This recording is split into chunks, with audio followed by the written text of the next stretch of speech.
Salve, queridos! Como estão vocês? Tudo na paz? Hoje, a aula de hoje é sobre a transferência da família real para o Brasil. O que estava por trás disso, desse episódio tão retratado em novelas, em minisséries, em filmes também. O que havia de concreto nessa transferência? Já parou para pensar? O que há de real e o que não há? Que rei sou eu? Eu, que rei sou eu. Hoje, a transferência da vinda da família real para o Brasil, o contexto em que fez com que esse povo viesse para cá. E é cada história que vocês vão ficar assim, minha gente. Vocês vão ficar horrorizados com as histórias que estavam ali por trás.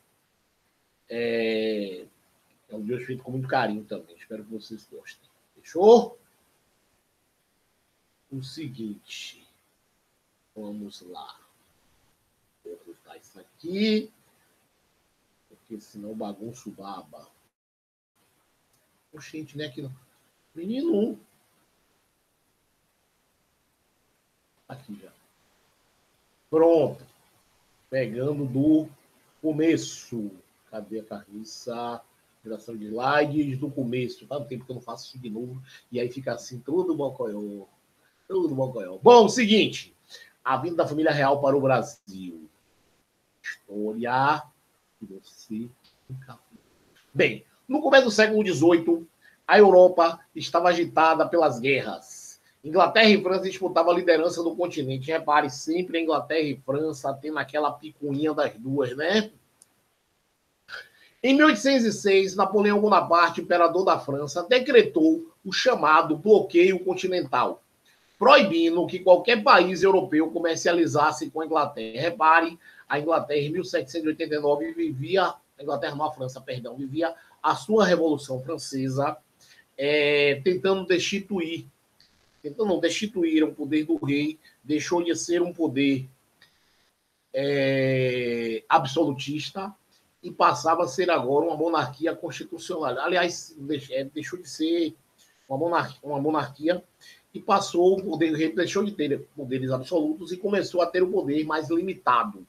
Então, repare, a Revolução Francesa vai influenciar isso aí. Porém, é o seguinte, Napoleão decreta o bloqueio continental, que dizia que qualquer país europeu que não obedecesse às suas ordens de Napoleão, imperador francês, iria sofrer sanções e problemas seríssimos que teria. O problema é que a Inglaterra vivia a sua Revolução Industrial. Queridos, Inglaterra vivendo sua Revolução Industrial. A Revolução Industrial consiste naquela regra básica. Você precisa vender em quantidade para ter o lucro. Você produzir em quantidade para você vender em quantidade e ter o lucro ali em cima. Essa era a lógica da Revolução Industrial. Quem não obedecesse seria invadido. Então, Dom João VI, que era o líder brasileiro na época, líder português, pensou o seguinte: se a economia portuguesa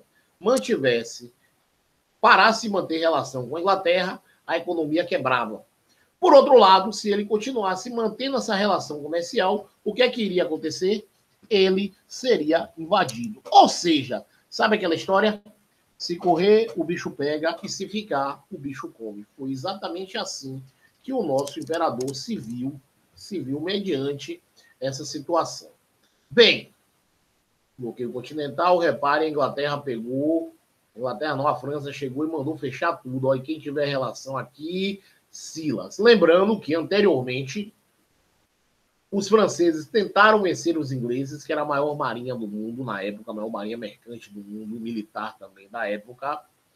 E aí, na Batalha de Trafalgar, eles tiveram boa parte do navio deles destruído. Napoleão aí achou essa alternativa de fechar a Europa aos ingleses, já que não podia vencer eles militarmente, iria vencer e destruir economicamente. Olha o tamanho do pepino. Portugal aí se vendo naquela situação. Portugal estava numa situação delicada. Por quê? Era governado pelo príncipe regente Dom João, pois sua mãe, a rainha Dona Maria I, havia enlouquecido. Por que ela enlouqueceu? O marido dela havia morrido. O irmão de Dom João, que era educado para ser rei, ele teve problemas também e faleceu. A véia aí entrou em depressão, porque havia perdido o marido e o filho. E aí, velho, Dom João, que não tinha formação nenhuma, não tinha instrução nenhuma para ser rei, estava com o pepino na mão dele para estourar. O cara extremamente medroso, extremamente inseguro nas suas decisões.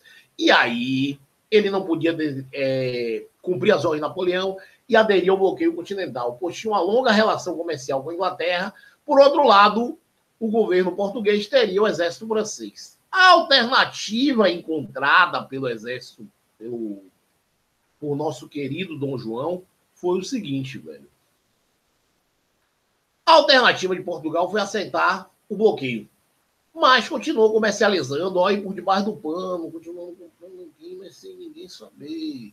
Ao descobrir tudo isso, Napoleão determinou o seguinte: vou invadir Portugal. Dom João tem uma frase que ele dizia o seguinte: quando você não sabe o que fazer, continue sem fazer nada. E é bem assim, a lógica do cara. Você sabia o que fazer, então bora enrolar aí para ver o que vai, para ver até onde vai dar. Dom João, então, da corte portuguesa, foge para o Brasil sob a proteção naval da Marinha Inglesa. A Inglaterra oferece escolta através do Atlântico, mas em troca exigiu a abertura dos portos brasileiros aos navios ingleses, ou seja, o Brasil iria abrir os seus portos para os navios ingleses. O que é que isso quer dizer? Quer dizer o seguinte, Neguinho, que o produto inglês iria chegar no Brasil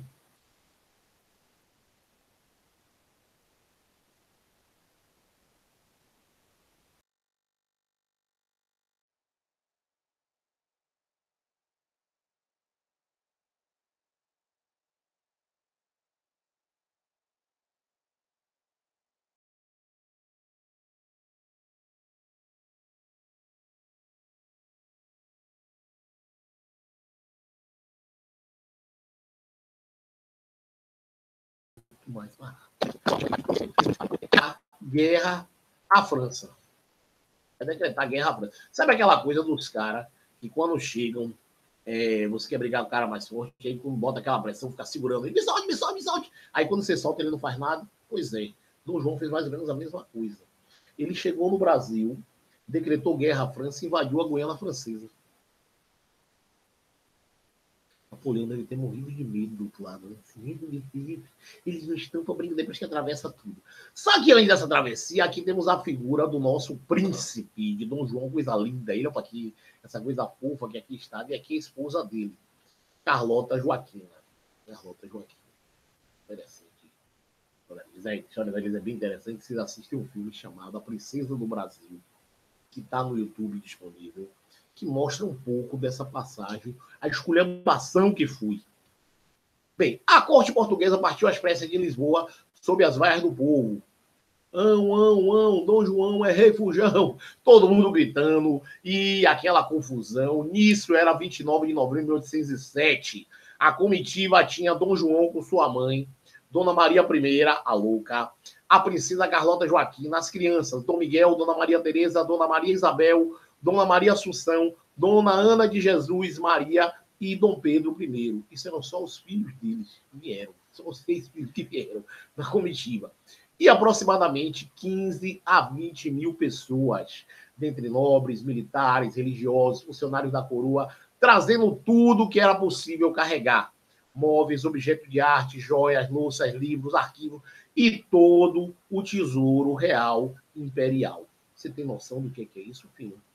Pois é, a galera fugindo tudo. Só que o seguinte, colocou todo mundo no navio, foi um risco retado isso daí, colocar todo mundo no navio. Por quê? Ao colocar todo mundo no navio, velho, você tinha o risco de o navio afundar e morrer todo mundo. Geralmente, numa travessia dessa grande, se coloca cada herdeiro do trono em um navio. Por quê? Porque se o navio afundar, se tem um problema tal, tem sempre um para suceder. Ali não colocou todo mundo junto. Olha o risco que os caras correram de afundar o navio e morrer todo mundo. E para complicar a situação, a viagem não foi nada agradável. Por que a viagem não foi nada agradável? Porque o navio que estava a tripulação, a coroa portuguesa, tinha pouca comida. Eles colocaram ali livro, louça, essas coisas, as coisas do tesouro, mas o navio se perdeu. O navio se perdeu, ficou vários dias à deriva no mar. A família real, primeiro, antes de desembarcar em Salvador, eles passam uma noite na Praia do Forte, no Castelo de Garcia Dávila, por lá. Passam lá uma noite, chegando, pá, na Fazenda Garcia Dávila. Depois eles seguem para Salvador. Quando chega em Salvador, as pessoas, infelizmente, eram uma grande maioria da população, ainda bem que hoje não tem mais nada disso. A população é extremamente mal educada. Salvador era uma cidade extremamente suja, não havia sido preparada para isso. E a melhor parte vem agora. Aí mostra a viagem deles. A tripulação pega um surto de piolhos, eles passam rapidinho para Salvador, se perdem, vai à Praia do Forte e lá. Bem, depois de 50 dias de viagem, a esquadra portuguesa chega ao porto de Salvador, em 22 de janeiro de 1808. Lá foram recebidos com festa. Tava lá, trio elétrico tocando, banda de trio elétrico, de dimensão. Lá o pessoal chegando, porque as pessoas não tinham hábito a ver um rei. E aí o que vai acontecer, nego velho? Nego velho, o problema é que as pessoas ficam ali aproximadamente um mês aqui na cidade. Assim que chega na cidade, o navio que estava o Carlota Joaquim, na princesa corte imperial toda, as mulheres, eles tiveram um surto de piolho, as mulheres foram obrigadas a raspar a cabeça, e aí colocaram um torso na cabeça na Bahia, um torso, um pano, porque acharam que aquilo era moda na Europa. Que miséria. Olha que miséria. E todo mundo chegando, copiando aquilo, achando a coisa mais linda do mundo. Um torso na cabeça, sem saber que era por causa de piolho. Moda, a moda, sim, vá atrás da moda. Vá. Bem, fica aqui um mês na cidade. Carlota Joaquim odeia a cidade. Odeia a cidade, porque era extremamente suja. Você tem ideia, Salvador, nessa época colonial, você não tinha um sistema de esgoto. Como é que era esse sistema de esgoto? Era feito por uns caras chamados tigres. Os caras vinham com um negócio de um sino, com escravos do governo imperial, que eram com um negócio de um sino. Para quê? Com a calça branca e com o barril na cabeça. Eles faziam o quê? Iam recolhendo excrementos, porque as pessoas faziam suas necessidades em vasilhas, pinicos, e acontecendo esses pinicos. Eles deixavam ali guardado. E o que elas faziam? Elas chegavam e entregavam, quando o tigre passava com o sino, elas desciam e jogavam ali dentro do barril. Por que os caras recebiam o nome de tigre? Porque aquele barril começava a escorrer coisa, e aqueles caras, os caras negros, com aquela pele escorrendo aqueles fiapos de urinas e fezes pelo corpo, também ficava parecendo um tigre, esses indivíduos. E era tudo jogado no mar. Carlota Joaquina tinha fama de nojenta, porque banho de mar, naquela época, as pessoas não tomavam no Brasil. Só Carlota Joaquim tomava banho de mar, porque lá eram jogados os excrementos. Eu fico imaginando assim hoje, as pessoas vendo emissário submarino no mar, que nojo deveria ser um banho de mar para eles. 100 dias após a chegada de Dom João, ele cumpre o seu acordo com os ingleses, abrindo os portos brasileiros às nações amigas, isto é, a Inglaterra, que era quem iria chegar e vender o produto mais barato. Olha, pessoal, eu sempre dou esse exemplo aqui. Imagine vocês podem comprar, por exemplo, uma caneta brasileira, que antes custava, digamos assim, R$5. Você usar uma vez, 2 vezes e jogar fora. A caneta inglesa, você ia pagar R$4,15. Era uma caneta melhor, tinha uma qualidade melhor, e você ia usar mais tempo. Vem cá, fofo. Você ia usar qual caneta? A brasileira, a portuguesa, que era mais cara e ruim, ou o produto inglês? Óbvio que você ia usar o produto inglês. Então a lógica era uma lógica assim tão perversa, tão cruel, tão desnecessária, que a gente não conseguia conceber, essa lógica insana que era colocado para o povo brasileiro e as indústrias nacionais desse período. Bem, o destino da coroa era a capital da colônia, o Rio de Janeiro, onde Dom João e sua comitiva desembarcaram em 8 de março de 1808, e onde foi instalada a sede do governo português. Bom, na chegada ao Rio de Janeiro, a corte portuguesa foi recebida por uma grande festa maior ainda, escola de samba, aquela escola, mentira, escola de samba, aquele negócio lá. O povo aglomerou-se no porto, nas ruas, para acompanhar a família real em procissão até a catedral, onde, após uma missa, iria ter ação do o primeiro beijamão, a ação do beijamão, que as pessoas se reuniam, faziam fila para beijar a mão do rei. As pessoas se sentiam importantes aqui chegando, vindo beijar a mão do rei. Na verdade, a corte portuguesa gostava muito do Brasil. Eles gostavam, o João especial gostava muito do Brasil, que aqui ele era respeitado. Em Portugal, ele era visto apenas como um infante. Não tinha um cara que tinha um respeito. Aqui não, aqui as pessoas tinham respeito pelo rei, tinham amor pela figura do rei. E vai ser importante a chegada dos caras aqui. Aqui a gente vê o Rio de Janeiro em 1808, a cidade toda morada, para evitar ataques estrangeiros. Aqui a gente vê as escolas de Jesus, geralmente escolas de padres aqui, a gente vê ao longe, temos aqui ao longe a questão do pão de açúcar, o corcovado, o Cristo e o bom dia, que não tinha na época, óbvio que não, mas isso foi ideia da princesa Isabel de se colocar um Cristo Redentor aqui em cima, abençoando a cidade. Muito interessante. Bom, a cidade do Rio de Janeiro, como eu dizia a vocês, era uma cidade suja, era uma cidade violenta, era uma cidade que tinha problemas diversos, de toda a ordem e espécie que vocês podem imaginar, e não era muito diferente de hoje em dia, não. Pensei vocês que mudou muita coisa, até porque não mudou mesmo. Não mudou mesmo. É um negócio triste. Triste! Bem, a transferência da corte portuguesa para o Rio de Janeiro provoca uma grande transformação na cidade. Dom João teve que organizar a estrutura administrativa do governo, nomeou ministro de Estado, colocou em funcionamento diversas secretarias públicas, instaurou tribunais de justiça e criou o Banco do Brasil. Olha, o Banco do Brasil é criado em 1808, assim que chega a família real, com o objetivo de pagar as contas da família real aqui.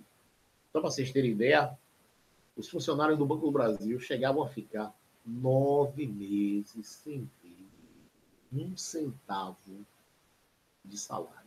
Como é que os caras faziam? Bom, é um país, velho, o Brasil é um país que ele começa de fato o Brasil aí, que é quando a família real vem para cá, levam 300 anos, desde 1500 até 1808, levam 500 anos, eu não vou nem dizer o sistema de capitanias hereditárias, que começa a ideia de se ter aqui o latifúndio, do Brasil começar a virar um país latifundiário. Mas, de fato, a estrutura administrativa mesmo, de fato, vai chegar aqui em 1808, que é quando chega o progresso, que é quando chega o Banco do Brasil, quando chega a família real, que é quando chega, por exemplo, a questão da escola de medicina, a escola de belas artes é fundada aqui também. Enfim, tem todo um processo de estruturação do país e começar a surgir enquanto nação, realmente. Tá? Por isso que é importante esse marco, essa chegada desse pessoal aqui, da família real aqui. Bem, era preciso acomodar os novos habitantes. Aí tinha um problema, né? Cidade digna do governo português. O vice-rei do Brasil, Dom Marcos de Noronha e Brito, cede sua residência, o Palácio dos Governadores, no Largo do Paço, que passou a ser chamado Paço Real, para o rei e sua família. Exigiu que os moradores das melhores casas da cidade fizessem o mesmo. 2.000 residências foram requisitadas, pregando-se na porta o PR, que significava príncipe regente, mas logo o povo traduziu como ponha-se na rua. Na verdade, o PR era o seguinte: você estava em sua casa era a maior das maiores casas do reino, as melhores casas do reino. Aí o cara chegava, um soldado vinha, batia na porta. Em nome do rei de Portugal, essa sua casa, você tem 24 horas para sair daqui e tirar apenas pertences pessoais, porque sua casa foi confiscada para servir a família real e os seus habitantes. E aí batiam na porta PR, que significava príncipe regente. Mas o brasileiro, vocês sabem, o brasileiro, tudo ele cria um meme, tudo é motivo para uma risada. PR passou a significar-se ponha-se na rua, porque afinal de contas você tinha que sair de sua casa para brigar com ele. Ah, professor, eles chegaram e deram um vale para o pessoal e morar. Não, filho, não deram nada. Quer sair, tem que sair, e acabou. Dane-se você. Virou, põe-se na rua. Esse foi o primeiro meme da história do Brasil, PR. O põe-se na rua, o príncipe regente que virou põe-se na rua. Imagine sua porta tá lá carimbada com PR. Né? Imagine, príncipe regente, ponha-se na rua, saia de sua casa e deixe a família real morar aí. Olha que escolha básica. Quem vai gostar disso? É sério. pessoas, obviamente, que não gostavam dessa ideia, isso gerava uma insatisfação. Sem contar também a esculhambação que foi também a questão da desorganização dos preços na economia. Para vocês terem ideia, antes você podia comprar 2 tipos de frango. O frango custava R$ 5, que era aquele frango que parecia um pinto, magrinho, fininho, e o frango que custava 15, que era o frango mais gordo, assim, parecia um Zé Luiz, aquele frango assim, sim, era aquele frango gordo, bonito, tal, assim. E a diferença, e o que aconteceu? Quando a família real chegou lá, os comerciantes daqui começaram a perceber, esses caras têm dinheiro. O frango custava 5, passou a custar 15. E o que custava 15 passou a custar 30. E aí, maluco, foi uma desorganização dos preços, a população ficando irresponsável, ficando insatisfeita com tudo isso, com essa desorganização, com essa inflação que os caras geraram. E tinha um detalhe: eles não gostavam de pagar, não, papai. Prédios públicos, quartéis, igrejas e conventos, foi tudo ocupado. A cidade passa por uma reforma geral, limpeza de ruas, pintura na fachada e dos prédios e apreensão de animais. Alguns animais exóticos eram apreendidos para o governo chegar e pegar para si. Vaca, por exemplo, que tinha perdeu, agora é do governo. Começou a dar uma cara de Brasil, embora ainda é importante se diga, alguns artigos que eram considerados de luxo não eram encontrados no Brasil. Como, por exemplo, você vai ver, vidro não era encontrado aqui. Mesa redonda não se fazia aqui, só se fazia mesa quadrada aqui no Brasil, quadrado retangular. Bom, mas vamos provar o aumento da população, que vai atrair pessoas também, porque lá era o centro do mundo. Lembrando que Rio de Janeiro, nessa época, se torna a capital, ou melhor, mais tarde vai se tornar a capital de Portugal, né, quando o Brasil vai ser elevado a Reino Unido de Portugal e Algarve. O ano de 1820 somava 100 mil habitantes. Para aquela época, 100 mil pessoas era muita gente. Entre os quais muitos eram estrangeiros, portugueses principalmente, comerciantes ingleses, colonos diplomáticos, corpo diplomático, ou mesmo resultado do deslocamento da população interna que procurava novas oportunidades na capital. Era gente que saía da Bahia, lembrando que a Bahia deixa de ser a capital em 1700, no século XVIII, 1549 veio a primeira capital, no século XVIII deixa de ser capital, no século XIX a família real portuguesa chega ali para ser a capital do Brasil. Já era a capital do Brasil e apenas ficou mais oficializada e ganhou importância maior. O Nordeste perdia sua importância, cada vez sua importância econômica, cada vez mais.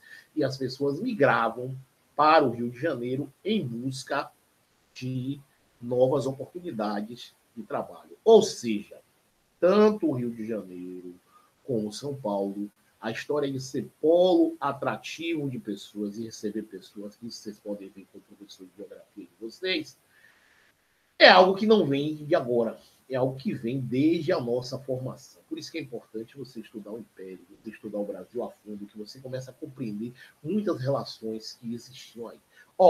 Um filme que eu recomendo é um filme chamado Quanto Vale o É por Quilo. O filme mostra as histórias das relações comerciais, coloniais que existiam no Brasil, que se repetem hoje em dia, a gente nem percebe. E, afinal de contas, naquela época, velho, você ter um escravo era um grande negócio, porque você ter um escravo, você ganhava dinheiro com esse escravo. O escravo servia exatamente para isso, para o indivíduo chegar e ganhar dinheiro com o escravo. Essa era a lógica de se ter um escravo. Importante deixar claro isso aqui. Outra coisa também que a gente pode registrar aqui como importante é essa relação dos portugueses com o Brasil. Amavam o Brasil, mas para explorar o Brasil. Porque, afinal de contas, tinha tudo aqui. Era a colônia mais rica que os portugueses tinham, era o Brasil. Uma das mais ricas do mundo, na época. Perdeu muita riqueza explorada na sua capital. Bem, as construções passaram a seguir os padrões europeus, ou seja, as ruas eram organizadas, não era aquele negócio de uma casa aqui, outra mais na frente. Novos elementos foram incorporados ao mobiliário, espelho, bibelô, bion, papel de parede, quadro, instrumentos musicais, relógio de parede, tudo isso que vinha da Inglaterra. É importante se dizer também que essa abertura dos portos favoreceu muito aos ingleses. Os ingleses que criaram esse negócio de padrão europeu, dos homens se vestirem bem, como europeus. É muito interessante isso aqui. Aqui da Boa Vista, que você já viu isso aqui, não já? Esse local. Foi lá que pegou fogo? Acho que foi lá que pegou fogo, pegou incêndio, o Museu Nacional, a esculhambação que foi, e lá onde nasceu o Dom Pedro II, enfim, toda uma história do Brasil aqui sendo detonada, né? Por falta de recurso e manutenção do poder público. Aí eu sou obrigado a dizer, tanto o governo de esquerda quanto de direita que fizeram deixar essa carniça acontecer. Isso é um crime de lesa pátria, crime de lesa pátria. Você deixar perder a história nacional, se perder assim, dessa forma. Mas, enfim, aqui vimos o Palácio Imperial, né? Observe essas casas antigas, uma coisa interessante, que são as paredes, elas são bem grossas, formado de pedra realmente. São locais, quem tem oportunidade disso aqui em Salvador de visitar, por exemplo, o Pelourinho, você vai perceber que essas casas antigas, elas são as paredes bem grossas e que são extremamente úmidas, né? Você tem lá nessas casas de pessoas, não caso aqui, no caso do Palácio Imperial, mas você vai visitar, por exemplo, provavelmente aqui deve ter uma senzala aqui embaixo. Essas senzalas ficavam nesses centros urbanos ou ficavam no sótão das casas ou no porão das casas, sempre nesses locais. Todo mundo tinha um escravo, era a coisa mais normal do mundo a pessoa ter um escravo. É que nem hoje a pessoa tem um carro. Era a coisa mais normal do mundo a pessoa ter um carro. Ter um carro hoje, como era naquela época a pessoa ter um escravo. Ter um escravo no Brasil era sinônimo de status social, de não precisar trabalhar. Os portugueses faziam questão de ter escravos para não precisarem trabalhar. E era escravo, o termo escravidão, ele vem, que vou fazer uma aula depois sobre isso, ele vem de diversas formas, de diversos segmentos, diversas formas de você poder colocar. Por exemplo, você tinha o escravo urbano, você tinha o escravo rural, que eram diferentes. O escravo urbano, ele poderia ter o escravo de ganho, o escravo que sabia mexer com contabilidade, era o escravo que você poderia chegar e alugar ele. Você poderia ter o escravo que poderia ser um bom vendedor, ensinar ele as táticas de venda e ele ter prestações de contas a colocar. Enfim, ganhar dinheiro no Brasil com escravo às custas de alguém é algo que já existe há muito tempo. Coração do ser humano pelo ser humano. Bem, com a abertura dos portos em 1808 e os tratados de comércio, a navegação e aliança e amizade em 1810, estabelecendo tarifas preferenciais aos produtos ingleses, o comércio cresceu. O Porto do Rio de Janeiro aumentou seu movimento, que passou de 500 para 1.200 embarcações. Tem noção do que é isso? É navio pra caramba que chega. Você quase que triplicou o valor do porto. A quantidade de embarcações chegaram por dia. Que são 1.200. A oferta de mercadorias e serviços diversificou-se. A Rua do Ouvidor, o centro do Rio de Janeiro, recebeu o cabeleireiro da corte, costureiras francesas, lojas elegantes, joalherias e tabacarias. A novidade mais requintada eram chapéus, luvas, leques, flores artificiais, perfumes e sabonetes. Começaram a chegar aqui. Olha, para a elite brasileira, a presença da corte e o número crescente de comerciantes estrangeiros trouxeram familiaridade com novos produtos e padrões de comportamento com modos europeus. Ou seja, as pessoas começam a ter um padrão de vida, um estilo de vida europeu. As mulheres, segundo o estilo francês, usavam vestidos leves e sem armações, com decotes abertos e cintura baixa, deixando parecer os sapatos de salto baixo. Enquanto os homens usavam casacas com golas altas, enfeitadas com lenços coloridos e gravatas de renda, calções até o joelho e meias, embora apenas uma pequena parte da população usufruísse desses luxos. Outra coisa que é importante colocar é como as pessoas enriqueciam, principalmente, como as pessoas davam um jeito, como o Brasil cresce naquele seu jeitinho. Para vocês terem ideia, vou contar uma curiosidade aqui bem interessante. O símbolo do Brasil, todo mundo sabe hoje que é uma palmeira. Você ter uma palmeira em sua casa, naquela época, significava que você tinha algum prestígio com o rei. Como assim, professor? Porque, como era um símbolo real, você, para conseguir uma palmeira, você tinha dois caminhos. Ou você chegava e recebia, de fato, essa semente da mão do rei, ou você tinha uma outra alternativa. A outra alternativa era o seguinte, é você mandar o escravo chegar e roubar aquela semente. E aí, papai? Olha a enrolação que seria. É importante colocar isso daí. E aí, o que acontecia? A pessoa passava, via na sua porta de sua casa uma palmeira, mas você tem uma palmeira sim. Aí a pessoa tirava onda, né? Mentira, que mandou roubar aquela semente. Aí tirava aquela onda. Não, velho, eu tenho uma amizade aí com a rainha. Ah, você tem amizade com a rainha? Peça aqui um favor. Ela, olha, eu vou pedir um favor. Ó, o ladrão daquela época. Vou pedir um favor a você. Pedir uma coisa a você, mas não é para mim. A rainha que gosta. A rainha gosta muito de joias. Me dê umas joias que você tem, que a rainha vai gostar muito. Da bestalhada chegava, dava joias bonitas, pouco que tinha, para pedir um favor à rainha. Ah, eu vou falar com a rainha. Mentira! A pessoa nem falava, pegava aquela joia, ficava para ela, e falou, rainha, falei, mas você sabe como ela quer mais joia para chegar e pedir, para ficar roubando os outros. Velho, o Brasil cresce assim, velho. Essa coisa do jeitinho, essa coisa de tirar proveito em cima do outro, daquelas coisas. Lembrando que isso eram os portugueses que vieram para aqui. Boa parte dessa elite era a elite portuguesa que se formou em cima disso, em que mais tarde vai virar a elite brasileira. É uma elite, a elite do atraso, né? Como diz Gessé de Souza, do Brasil. Se leia a elite do atraso de Gessé de Souza, é muito interessante. Bom, sem dúvida, a vida da família real de Dom João deu um grande impulso à cultura no Brasil. Em abril de 1808 foi criado o Arquivo Central, que reunia mapas e cartas geográficas do Brasil e projetos de obras públicas. Em maio, Dom João cria a imprensa régia e em setembro surge a Gazeta do Rio de Janeiro. Logo vieram livros didáticos, técnicos de poesia.